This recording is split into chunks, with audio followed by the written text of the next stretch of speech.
The silence inside the submarine is broken only by the groaning of aged metal resisting the immense depths. As Simon, Mark Fischbach, coordinates his coordinates on the map, a rhythmic, wet patter begins to echo through the hull.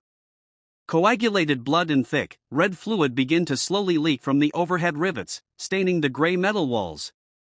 The realization that the structure is giving out sets in completely. Every drop that hits the floor emphasizes just how fragile the iron lung really is, and how far he is from the surface world that no longer exists. The creature attacks, and the illusion of safety vanishes instantly. The submarine is thrown violently to the side, alarm screaming in a deafening, red strobe light. The pressure hull splits, and torrents of hot, pressurized blood begin filling the cabin, forcing Simon onto his back as he struggles to hit the final node beacon. The water level rises to his chin, mixing with the sweat and absolute panic on his face.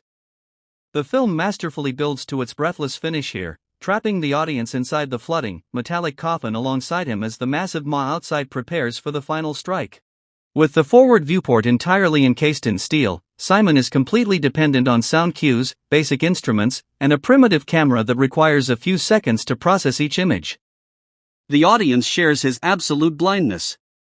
The proximity sensor starts pinging with erratic speed, indicating something massive is moving just outside the hull. Simon flips the switch to take a snapshot into the dark void.